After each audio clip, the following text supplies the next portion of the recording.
ระหว่างคลอดนี้แบบค่าใช้จ่ายหลายบ่ถามว่าครับลงแล้วคน ลงแล้วจะเอาต้นเลย ได้ลูกเลยเด้อ ที่หักดีก็มูกันแบบนี้ อันแอบไปอันนั้นไว้แอบซ่อนไว้ทุกคนน่ะต้องฮู้จักเนาะ คลิปเลยทำมันดี แต่งไม่ลูกเลยเด้ลูกบ่มีพ่อว่าไปนะน้องเนี่ยจ๋ามีพ่อดินะคะกัน อันนี้เป็นการแบบว่าซ้อมไว้ก่อนเนาะของน้องแตงอ่อนนี่คือจะได้น้องหนักคือจะได้ คือบ่ คือ เฮ้ยนะฮักแฮงมันเขี้ยวทุกคนโอเคพอสบายดีทุกคนนี่ดีจันฮับกับจื้อซ่องแต่งออนสาวเราจ้ามื้อนี้ก็มากับไอตนสบายดี สวัสดีครับสบายดี สบายดีไอ คนน้อง FC น้องแตงอ่อนเมื่อสุขคนมื้อนี้กับน้องสาวเพิ่นมาเยี่ยมมายามทุกคนถึงนนทบุรีเลย แมนโอ้ น้องแตงอ่อนน้องนุ่นเพิ่นมา นี่น้องนุ่นนะนี่น้องนุ่นเพิ่นอุ้มลูกอยู่เพิ่นฆ่าลูกอยู่นี่นี่ อืม เพิ่นฆ่าลูกอยู่ ฆ่า ลู ลู ก ก เพิ่น แต่ ก็ บ่ รับอยู่เด้ บ่ ลูกเพิ่นก็รับแล้ว อันนี้ก็จะเป็นลูกไอตนเนาะทุกคนนี่เป็นลูกไอตนเป็นจะได้ไอคลอดอันน้องอยากถามว่า ระหว่างคลอดนี้แบบค่าใช้จ่ายหลายบ่ ถามว่าค่าใช้จ่ายหลายบ่ถ้าเทียบกับอยู่บ้านเฮาเนาะ แม่ เพราะว่าบ่ต้องขออนุญาตเทียบกับบ้านเฮาซะเพราะว่าบ่ต้องเป็นคนลาวเนาะบ่ได้ไปขอดอยู่ไสกุ๊บมาก่อนบ่ได้แบบมีประวัติไปขอดอยู่ไสมาก่อนคืออยู่ในประเทศไทยก็คือว่า 30,000 กว่าบาทสำหรับพ่ออ้าย37,000 30,000ก็บ่แพงได้ล่ะ ผ่าคลอด พาคลอดอีก ผ่าคลอด อุ้ยถูกคิดว่าคลอดธรรมชาติพาคลอด บ่ เหรอ ขอธรรมชาติบ่ได้น้องตัวใหญ่3โล8 อ๋ออุ้ยตัวใหญ่แล้วนี่เอ้ยอันนี้จักเดือนอันนี้ 14 วัน ป้าคิดว่า2 เดือน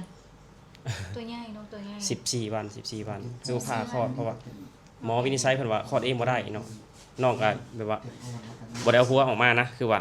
ปกติคนสิคลอดนี่เด็กน้อยสิคลอดสิต้องเอาหัวออกมาก่อนบ่ล่ะ อ่า อันนี้คือน้องเพื่อเอาก้นออกมาก่อน เอ้ยมาเขาคิดนกกันปะเอ้ยมาเขาคิดนกกันปะ น้องเอาก้นออกมาก่อนก็เลยแบบว่าหมอวินิจฉัยเพิ่นว่าผ่าก็เลยผ่า เอ้ยนั่งตรงนี้เอ้ยนั่งมองนี้ ผ่า เออนี่เพื่อนหนูน้องนุ่นกันเพื่อนอมลูกอยู่ เพิ่นบอก รับอยู่ ผ่าก็ราคากับเบ็ดเซ็ตก็คือว่า37,000เนาะ อ๋อ37,000 แม่ ก็คือ 37นี่คือของพิเศษนะ อ๋อห้องพิเศษ ของพิเศษอีก เดือนละคืนละ 4,000ของพิเศษ อยู่ใส่นี่ไอ้ ส่วนประธานโรงพยาบาลส่วนประธานเนาะบ่ต้องขออนุญาตออกสื่อโรงพยาบาลเพิ่นเนาะเพราะว่าบริการดีอีหลี เป็นของรัฐบ่หรือว่า เป็นของรัฐ กช เป็นของรัฐ เป็นของรัฐ อืม ถือว่า บริ ดี การ เนาะ ดี ตอนแรกคิดว่าแบบโอ้ยพาคลอดเนี่ยมันต้องราคาแบบว่าประมาณแบบอัน6-70,000-80,000เป็นแสน มันก็มีแบบว่าอันนั้นแบบว่าโรงพยาบาลเอกชนหรือว่าคลินิกเอกชนก็มีแบบนั้นนะคือว่าเบ็ดเสร็จแบบว่าหมอมันยังเบิ่งให้ทุกด้วยทุกอย่างว่าไงซะแต่สำหรับเฮาก็สำนี้ก็รู้เลยได้สำอายรู้สำนี้ก็รู้แล้วโอเคแล้ว แค่ลูก ภู ปลอ มิ ด ใจ ภัยออกมา แม่น ปลอดภัยก็ดีใจ อยู่ในหันก็มีคือว่ามีเข่า3มื้อเข่าเพิ่นเลี้ยง3มื้อเข่ามีเข่ามีอาหารว่าง มีน้ำลำไยน้ำอัญชันต้องมีเนาะมีน้ำอ่ะแล้วก็มีเสื้อผ้าเขาก็ซักให้ อ๋อ เสื้อผ้าคนป่วยนะเสื้อผ้าคนเจ็บนะเสื้อผ้าแม่นะ บ่ เสื้อผ้าที่เปื้อนเลือดมีแม่นยังเปื้อนโรงพยาบาลนะ อ๋อ เขาใส่ได้เขาก็ใส่กระทังไว้เลย เพราะว่าอายเพิ่นสุดขนาดนั้นเลยเหรอโอ้โหน่า เขาใส่แล้วก็ใส่กระทังไว้เลยเพิ่นสิจำแยกเสื้อผ้าเปื้อนกับเสื้อผ้าที่บ่เปื้อนธรรมดาแล้วเพิ่นสิเอาไปซักแล้วก็เพิ่นสิแพ็คซักแล้วเพิ่นสิแพ็คใส่ถุงเนาะใส่ถุงมามื้อหนึงต้อง6-7 สุดมื้อหนึงอ่ะ อ๋อ แต่ว่าเฮาสิใส่ประมาณสุดเดียวอ่ะ2สุดเนี่ยก็ว่าทำไมไม่ใส่เสื้อผ้าเยอะแยะเพิ่นเอามาให้เฮาใส่นะมื้อหนึง6-7 สุดเลยเด้ก็มีตู้เสื้อผ้าอีกอยู่หั่นเพิ่นสิเอามาไว้วางในตู้เสื้อผ้ามีถ้วย มีช้อน มีกาน้ำร้อน มีทีวี มีตู้เย็นอยู่ในห้องอะ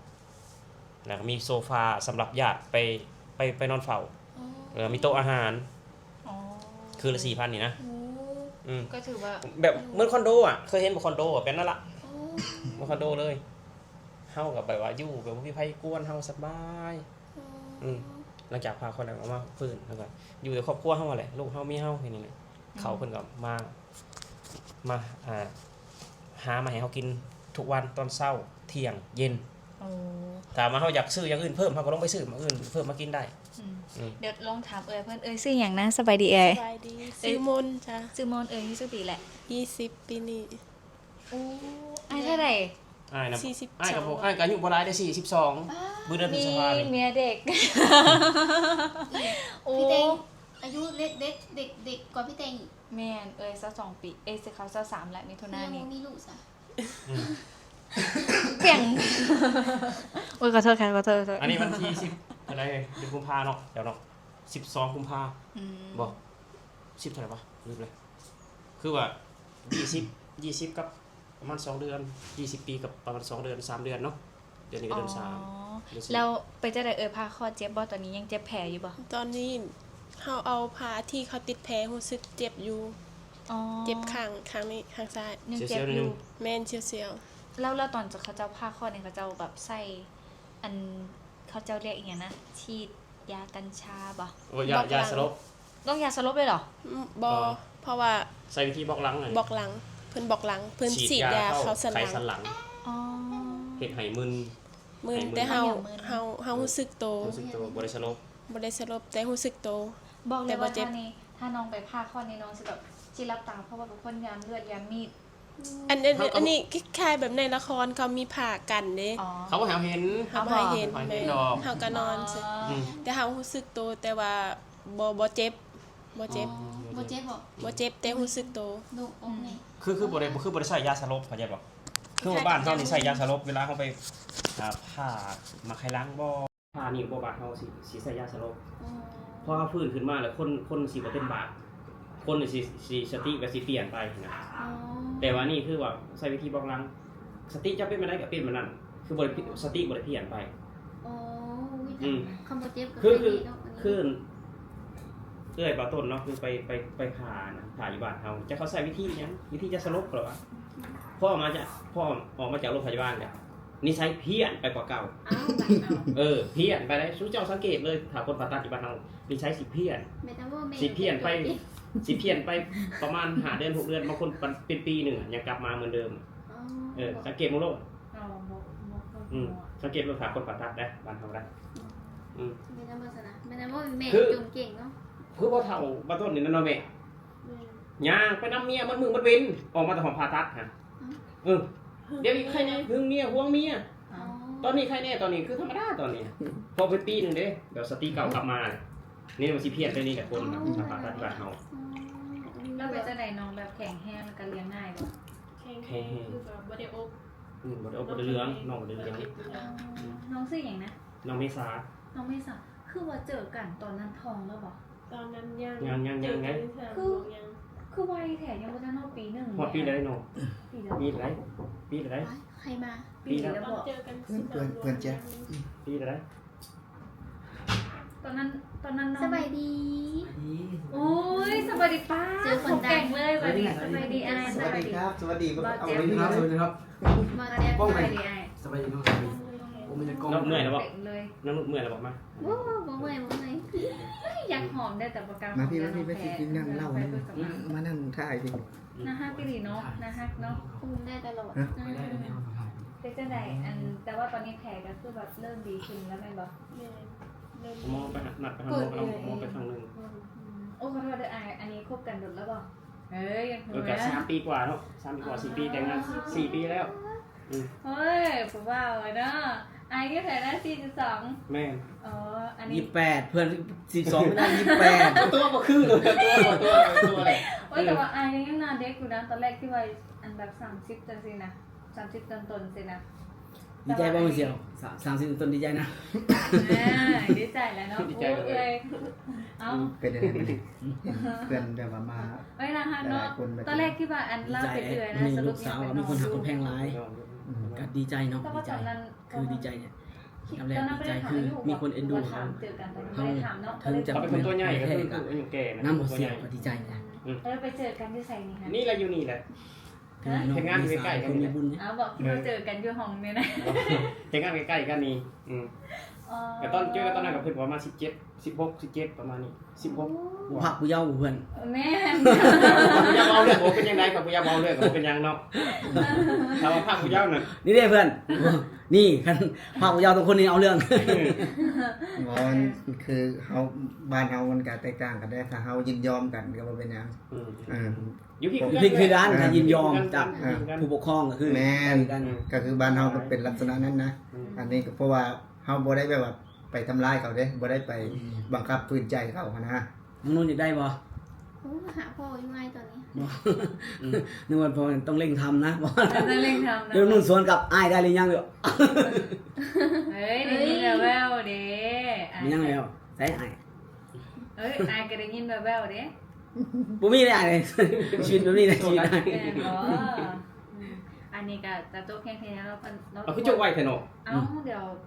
บ่ให้ อย่าไปเล่น ให้ FC ได้เบิ่งหรือบ่น่ะน่ะน้องเมษาให้ได้เบิ่งหรือบ่ ในเบิ่งแล้วแต่ตอนยังอุ้มอยู่แต่ว่าน้องรับอุ้มแล้วไปเทื่อนึง อุ้มได้ ลูกโลด อืม ลูกโลด บ่ได้บ่ได้บอกแทนบอกเลยอุ้มได้ อุ้มได้ เดี๋ยวกลับกล่องกัน นี่ นี่น้องไม่สักไปตาหักแห้งทุกคน ตรงเมษา อืมแห้ เกิ ง ดเกิดเดินเมษาก็เลย นอนอร่อยมาก นอน แม่น นอน เป็น อะ คนที่นอนอร่อยมากตั้งแต่อยู่โรงพยาบาลแล้ว คนแบบเสียงดังกับบ่ตื่นนะ บ่ตื่นเหรอ น่าฮักกะดีทุกคนนี่อันนี้ก็อายมาใหม่เพื่อนอายแจ๊บ สวัสดีนะครับผม สตอรี่บาร์แจ๊บทุกคนอันนี้ก็อายอย่างน่าอาย สวัสดีครับแรงงานลาว Channel ครับ แรงงานลาวชาแนลทุกคนก็มีอันนี้ก็แม่เอ๋ยเพื่อนสบายดีแม่ เอ้าแม่หายอ๋อ แม่ไปคนใส่ ออกหลายกล้องเลยนะแม่บอก ยัง อ๋อเป็นคน เรา ลาว เป็ เป็น น ร้านที่แม่เฒ่านะเราบอกบ่เป็น อ๋อเหรอ เออ เดี๋ยวอาจารย์ว่าเราอยู่ไหนเนี่ยเราเป็น เราสบายดีก็โอเคแล้วฮะ อ๋อเหรอ หรือว่าต้นชิวแทนหรือว่าต้นชิวแทนแม่เฒ่าว่าต้นมากรุงเทพชิวเดือนหนึงแล้ว เข้าเซเว่นครั้งแรก เดี๋ยวว่า กินน้ำเต้าหู้ครั้งแรก โอ้ แล้วก็ไปเที่ยววัดอรุณครั้งแรกแม่เฒ่าว่าต้นนะ ไปบ้านลูกกับมือไอ้จุ่ม ไม่ไปเที่ยววัดอรุณกับเมื่อยพอดีแบบสิออกไปเมื่อนั้นเนาะออกไปสินั่งจากนี้ไปทานน้ำนนท์บ่ต้นบอกว่าแม่จากทานน้ำนนท์ไปหาวัดอรุณมันมีหลายวัดเด้อเจ้าเห็นวัดใดเจ้าต้องยกมือไหว้บ่ต้นยกมือไหว้ทุกวัดเลยบ่ต้นบอกไม่ทำบ่ต้นนะมาแล้วจมเมื่อยบาดนี้ เมื่อยต้อง เมื่อย ว่า บ่ไหว บ่ได้บ่ต้นแบบเพิ่นหาวิธีแกล้งคนขึ้นบ่ยอดเข้านั่นนะ แกล้งเขามาทับให้มันเท่าไป นี่เข้าในเมื่อแรกนะเมื่อวานดิให้บ่ยอดนับตึกอันนั้นน่ะนับแบบ สั้น แม่นับแล้วเพิ่นว่าเขาสิปั๊บบ่ยอดเพิ่นว่าน่ะฟ้าบ่ยอดแล่น โอ้ยนอนกับว่าแม่เทากระดอ แม่ถ้าเสียวเข้าไปแกล้งเจ้าเลยบอกเด้อเดี๋ยวจัดการให้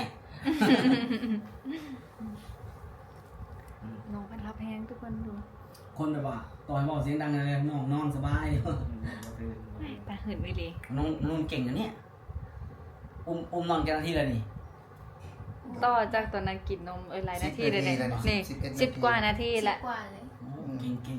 นะฮะทุกคนไปเลยสำหรับคลิปนี้ก็จะเพียงเท่านี้ฝาก ฝาก ก เอา ด น้อง ไล สอง ค์ก ค ด น ติด ฝา ตาก ม เอา เพื่อเป็นกำลังใจในการต่อไปของหนูในเด้อติดตามเพจ TikTok แตงอ่อนสลาเลยบ๊ายบายยังบ่ได้ดอกเพราะว่าเรียนเจ้าของยังบ่กลุ่มเลยบ่อยากเอา พยาบาล ไป สอง ทำ เจ้า บ้าน นี่พยาบาลประมาณ2เจ้าพยาบาลมีแต่คนอายุนิดหน่อย25 28พยาบาล เขาเก่งไหมเขาแบบ แม่เสร็จโตมา บ่มีได้แม่เป่งบ่มีได้แม่เป่งบ่มีแม่เป่งทุกวันเฮาบ่มี แบบ อุ้ยหลายบ่มี ยืนอยู่พวกนี้เนาะ บ่มี เฮ้ยเนาะ เสียบ มีแต่คุณพ่อคุณแม่ได้บอกกับเฮาว่าม่วนเนี่ยคุณพ่อคุณแม่ ตัวสายน้อยนะ